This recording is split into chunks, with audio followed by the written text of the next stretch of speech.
Recibimos esta mañana con gran gusto a la doctora Analía Piñeiro, diputada del Partido Nacional, presidenta de la Fundación Wilson Ferreira Aldunate, y en cuanto al sector, la nueva 250 presentada recientemente es la propuesta electoral que respalda a Jorge Larrañaga y que la tiene entre sus filas. Analía, buen día, ¿cómo anda? Muy bien, por suerte, muy bien. Bueno, voy a recordar, porque además hay un anuncio respecto a la necesidad que usted observa de, si se permite el término, sincerar las cifras sobre pobreza que maneja el gobierno. Y cuando hablamos de sinceramiento sobre un tema tan sensible, uno imagina que tendrá argumentos sólidos que trataremos de expresar en esta entrevista. Pero lo cierto es que usted en algún momento señaló que si dijeran la verdad, la cifra de pobreza en Uruguay está igual o peor que en 1995. Exactamente.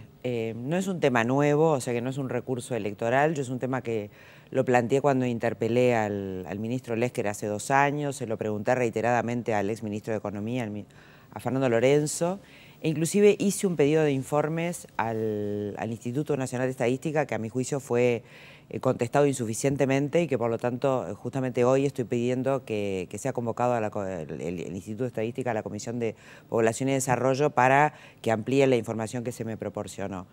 En el 2008 hubo un cambio, es decir, la pobreza que maneja el gobierno y que maneja como éxito es una medición de los ingresos de la persona en base a una línea de pobreza, que hoy en Montevideo está fijada en 9.650 pesos. ¿Cómo se hace esto? Bueno, se suman los ingresos de los integrantes del hogar, luego se les divide entre el número de sus integrantes y eso que da es el ingreso per cápita del hogar y eso se compara con esa línea de pobreza. Si es menor en Montevideo, 9.650 pesos, se es pobre, si es mayor, no se es pobre. Es así de simple. A nosotros para medir la inclusión social este procedimiento nos parece insuficiente, pero el gobierno, a pesar de que ha hecho algún otro tipo de medición, siempre habla de la disminución significativa de la pobreza durante el gobierno de la izquierda. Bien, vamos a poner la cifra a este comentario. Tiene que ver con ese 7,8% que hoy se indica como el nivel de pobreza, ¿es correcto? Sí, exactamente. Bien, sobre eso usted tiene matices. Antes que continuemos con el desarrollo de esta idea, cuando usted menciona la posibilidad de que el Instituto de Estadística acuda al Parlamento a ampliar la información, algunos pueden llegar a pensar que se están maquillando cifras, ¿se está argentinizando el manejo de datos en Uruguay? No, no, no. Es un cambio en la forma de computarle los ingresos a las personas. El Instituto de Estadística hace lo que le dicen y recogió un cambio en la forma de computar los ingresos de las personas. Entonces ahora, para computarnos los ingresos, se le agregó el valor promedio de la cuota mutual del FONASA. Cuando uno mide ingresos, como normalmente para medir ingresos, para después comparar con la línea de pobreza, se toman en cuenta salarios, jubilaciones, asignaciones familiares, la tarjeta Uruguay Social o tarjeta alimentaria, es decir, es todo dinero contante y sonante que entra al bolsillo de los uruguayos. Al imputar el valor promedio de la cuota mutual se está imputando a ingresos algo que no entra al bolsillo de las personas. Entonces se está aumentando artificialmente los ingresos de las personas y por lo tanto se está bajando artificialmente los niveles de pobreza. Eso puede ser maquillaje, interpretado... No, es un cambio en la forma de computar ingresos, que bueno, puede tener la finalidad que se quiera, pero cuya consecuencia es que se baja artificialmente la pobreza y porque se suben artificialmente los ingresos. El Instituto de Estadística a mí me dice que no es procedente que hoy día se calcule la pobreza incluyendo el FONASA en los ingresos y la pobreza no incluyendo el FONASA en los ingresos. Sin embargo, en el 2008, cuando esta nueva forma de medición de los ingresos se instaló, el Instituto Nacional de Estadísticas lo hizo y presentó, está publicado, presentó las 2 cifras, computando FONASA en los ingresos y sin computar FONASA en los ingresos, y ya en ese momento había una diferencia de 2,4%, o sea, había 80.000 pobres más si no se computaba el FONASA que si se computaba el FONASA. Después hay estudios que están en una publicación del Banco Mundial, en un trabajo de Colafranceschi y Vigorito, en el cual no se toma en cuenta el cómputo de la salud, ni dice ni el FONASA, y la conclusión a la que se llega, hay un cuadro en el cual están planteadas las cifras, la conclusión a la que se llega es que en 2011 la pobreza, si no se computara el FONASA en los ingresos, sería 5 puntos mayor. En ese entonces eran 170.000 pobres más. Y yo estoy en condiciones de decir que hoy día, de acuerdo a mis propios cálculos, si realmente se computara la pobreza, los ingresos como debiera para hacer la comparación con la línea de pobreza, habría 192.000 pobres más, con lo cual estaríamos en 6 puntos más de pobreza, colocándonos en niveles iguales o muy parecidos, en el mejor de los casos, a los niveles de pobreza que existían al final del gobierno del Partido Nacional, o sea, en 1994. O sea, está usted mencionando la posibilidad de que la pobreza esté instalada hoy en algo así como el 14%. Un 17.8%. Ah, más todavía, a ver, Sí. son 8, ¿y cuánto me dijo? La pobreza está en un 12 punto y algo, 6 puntos más, algo así, un 17 y pico es lo que estaba en 1994. Por eso le mencionaba, la pobreza que se ha medido últimamente es del 7,8%, usted me decía que sí, que efectivamente es así. No, es un poco más. Es un poco más, sí, o sea que sí. estaríamos llegando entonces ¿a qué cifra? A un 17 punto algo. ¿Miente el gobierno entonces? No, no miente, aplicó una metodología diferente que para medir los ingresos de las personas, yo no juzgo intencionalidades, pero eso se tradujo en que la pobreza se baja artificialmente porque se computan ingresos que no son ingresos de las personas. Esto no es solamente una inquietud mía. En el momento que se instaló esta nueva forma de computar ingresos, hubo cuestionamientos de académicos y de economistas de distintas orientaciones que luego siguieron insistiendo en este tema, y por algo hay trabajos científicos, técnicos, en los cuales no se computa el FONASA. Analía, un trabajo, ya que menciona, un trabajo académico de la desigualdad del ingreso en Uruguay entre 1986 y 2009. Usted mencionaba al pasar a Andrea Vigorito. Esto es del Instituto de Economía. Y allí se señala en el resumen: en este trabajo se analiza la evolución de la desigualdad de ingresos en Uruguay entre 1986 y 2009, y se estudian sus principales determinantes. Entre 1986 y 1994, dice apenas el comienzo del informe, la desigualdad permaneció casi incambiada, mientras que se incrementó entre 1994 y 2007 y comenzó a descender entre 2007 y 2009. Este es un trabajo académico, científico, es de la Facultad de Ciencias Económicas y contrasta con su opinión, digamos.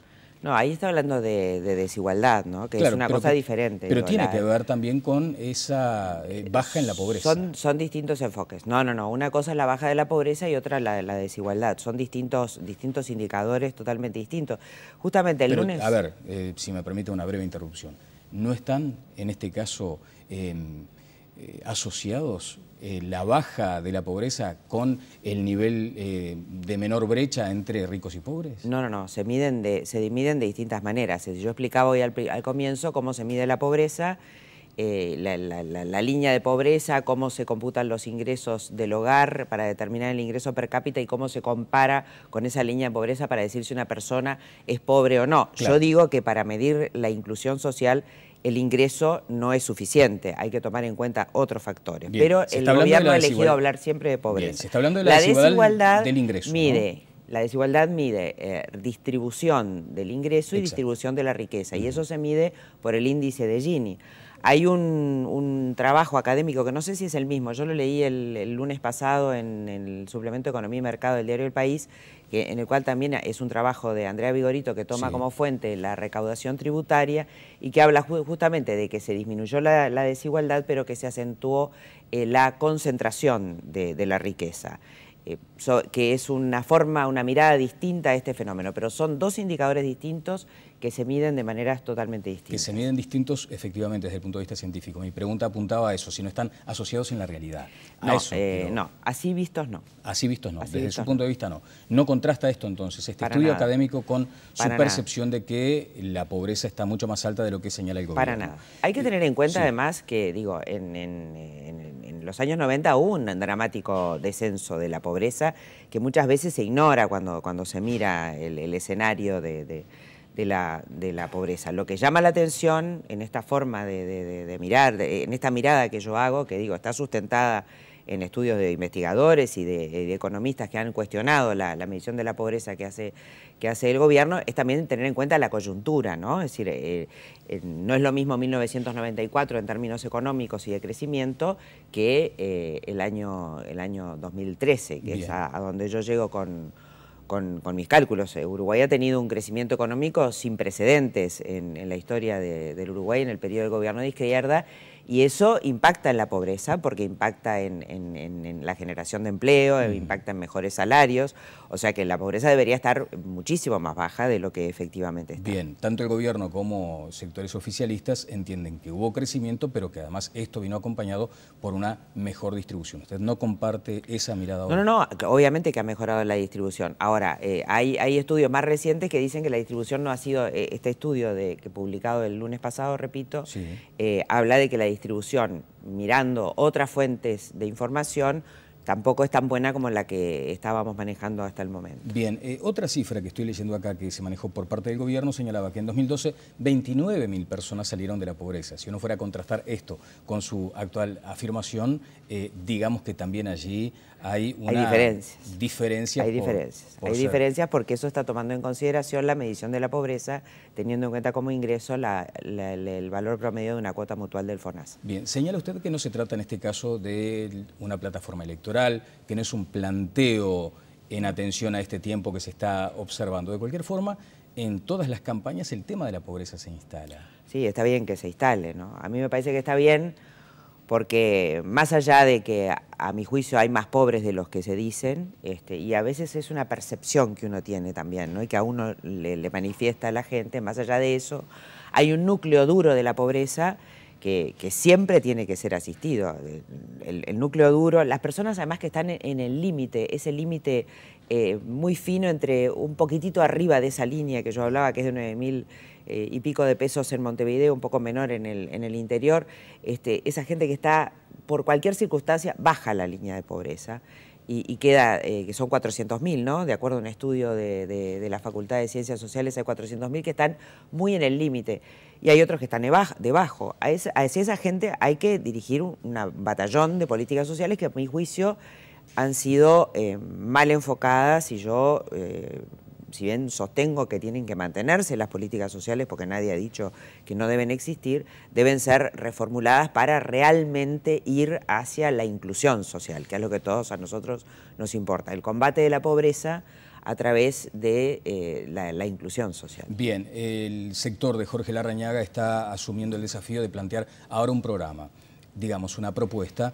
que está sintetizada en algo así como Familias en Marcha. De eso se trata. Mantener al MIDES, entonces, desde su punto de vista, eso sí. No se mueve.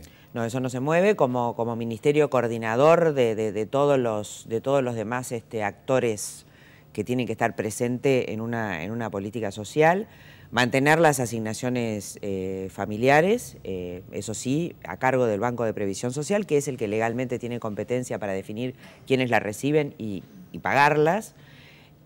Todo concentrado en el Banco de Previsión Social, al igual que la tarjeta Uruguay Social, la tarjeta alimentaria, nos parece que tiene que estar a cargo del Banco de Previsión Social, porque si es el Banco de Previsión Social el que determina quién recibe las asignaciones familiares, también debe ser quien determina el que recibe la tarjeta Uruguay Social, porque si bien es para gente que está en un escalón un poco más bajo, un sector más vulnerable, hay que aprovechar ya esos estudios técnicos que el Banco de Previsión Social hace para determinar también quién debe recibirlas, con un fuerte componente en la parte nutricional de la tarjeta. A nosotros nos parece que a través de la tarjeta Uruguay Social además hay que perseguir una buena nutrición de la población, y entonces que el Instituto Nacional de Alimentación, como lo ha hecho tradicionalmente, determine cuáles son los alimentos que se pueden comprar con esa tarjeta, sin descuidar los elementos de higiene personal y de higiene del hogar, pero muy acotados, muy definidos claramente los productos que las personas pueden adquirir con esta tarjeta. Y por otro lado, una la tarjeta, asignación... una canasta, digamos, vinculada a esa tarjeta. Vinculada a esa tarjeta, como es ahora, pero mucho más afinada. Nada que no esté en esa lista debe ser adquirido con la tarjeta. Ahora es igual, pero lo que pasa es que los componentes nutricionales no están bien definidos. El Instituto de Alimentación siempre y tradicionalmente definió una canasta de alimentos para que la gente tenga los componentes nutricionales necesarios. Bueno, ahora no es así, nosotros queremos que sea así. Además de los elementos de higiene para el hogar y de higiene personal que también nos parecen necesarios, pero hay algunas cosas que ahora son admitidas que nos parece que no deberían ser admitidas. Bien, en materia de asignaciones familiares, un control... Hablé de duplicarlas en algún momento y ahora lo voy a decir por qué. La asignación familiar, en primer lugar, que continuará existiendo, es un beneficio que hace añares que existe, pero con un fuerte control de las contrapartidas que la ley impone, la asistencia a la educación primaria y la educación secundaria y el control de la salud. Hoy se está controlando solo primaria, no se está controlando la inscripción y asistencia a secundaria.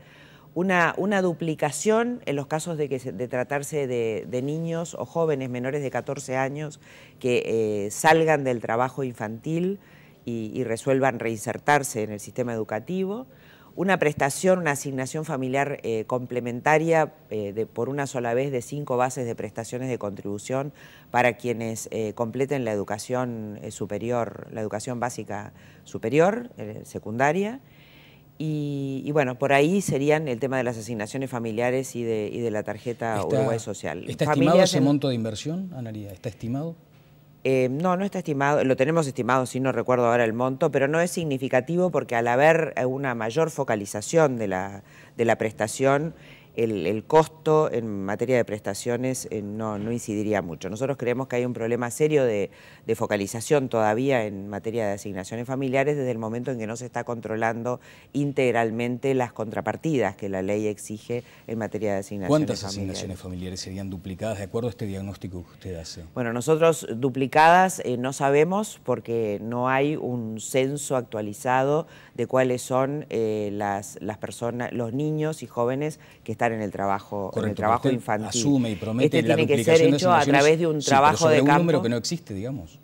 ¿Promete una duplicación de asignaciones sobre un número que no está estimado? No está estimado, pero nosotros creemos que es suficiente la asignación actual en materia de asignaciones familiares para poder cumplir con ese requisito. Esto tiene que ser acompañado de un trabajo de campo en el cual el Ministerio de Desarrollo Social va a tener que acompañar porque en todas las áreas que van a ser de sus competencias el trabajo de campo va a ser un trabajo muy exhaustivo y ahí va a haber que ir detectando quiénes son los niños que hoy trabajan y están por fuera del circuito educativo. Ese es un tema que tenemos planteado como sociedad. Ha habido una gran omisión de los gobiernos de izquierda en el tema de la erradicación del trabajo infantil. Nosotros hemos hecho especial hincapié en la erradicación del trabajo infantil de los niños que trabajan en la basura, pero hay niños que también trabajan en el área rural. Hay que saber delimitar también cuáles son las formas de trabajo infantil que conspiran contra la salud, la higiene y la continuidad de los muchachos en el circuito educativo o la baja de rendimientos en el circuito educativo. Pero con una correcta focalización, lo que hoy se está invirtiendo en asignaciones familiares no es necesario un incremento, a nuestro juicio, de lo que hoy se está invirtiendo para cubrir a esas poblaciones. Y de ser necesario, vamos a incrementar el presupuesto. Bien. Porque a nosotros nos importa poder cumplir con estas prestaciones sociales adecuadamente, porque además, como van a estar complementadas con inserción en el sistema educativo o capacitación y formación profesional de los padres de quienes perciban este beneficio o de los integrantes del núcleo familiar que perciban el beneficio de la tarjeta Uruguay Social, le estaremos dando a esa gente instrumentos para que salgan de la situación en la que se encuentran a través del trabajo y de la educación, que es lo que nos parece correcto. ¿Se siente ministra de Desarrollo en un eventual gobierno de Larrañaga? El doctor Larrañaga, y me parece bien, no ha hablado de su gabinete. Él dice que tiene los nombres en la cabeza, no nos lo ha transmitido. A mí me parece bien porque antes de ganar no está bien estar mencionando integrantes. O sea, está mal la designación anticipada de ministros posibles. Lo que hizo Vázquez en su momento con Astori, Usted ha señalado que no le da garantías el hecho de que Vázquez señale a Astori como futuro ministro de Economía, o lo que hace, por ejemplo, la calle Pou, señalando a Pablo da Silveira como futuro ministro de Educación. Son distintos estilos. Yo creo que primero hay que ganar la elección interna, hay que ser candidato del partido. Ahí ya existen otras posibilidades de ganar la elección y creo que en ese caso sí está bueno empezar a anunciar, porque eso es una forma de dar garantías y de dar certezas. Todavía estamos en la elección interna. Nosotros tenemos puesto el foco en ganar el 1 de junio. Queremos que el doctor Larrañaga sea el candidato a la presidencia por el Partido Nacional, porque estamos convencidos que es el único que puede ganarle al doctor Tabaré Vázquez. Y como queremos ganar la elección, estamos focalizados en eso. ¿Y cómo lee las encuestas, por ejemplo? Hay una hoy que asoma señalando mucha paridad entre los candidatos. ¿Va a ser reñida, va a ser abierta o está resuelta? Yo creo que el doctor Jorge Larrañaga está muy consolidado dentro del partido. Nosotros contamos con la información de las empresas grandes, de Factum, de cifras, de equipos, que no dan eso que hoy se da a través de la prensa. Digo, la gran encuesta va a ser dentro de pocos días, creo que quedan 27, 26 días y estamos muy confiados. La nueva 250, ¿no? Ese sector que usted integra en este momento, ¿les provocó una dificultad adicional a la hora de estas recorridas barriales el anuncio de asentamiento cero? ¿Hubo necesidad de explicar lo que significaba la propuesta del otro sector del Partido Nacional?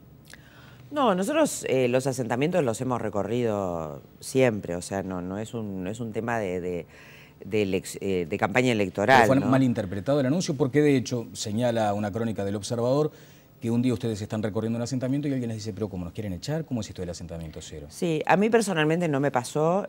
Supongo que es porque como hemos recorrido esas zonas de Montevideo durante los 5 años y saben lo que pensamos sobre esos temas. Es más, en algunos lugares de Montevideo hemos tratado de ir averiguando la situación jurídica en la que se encuentra el territorio que está ocupado por el asentamiento.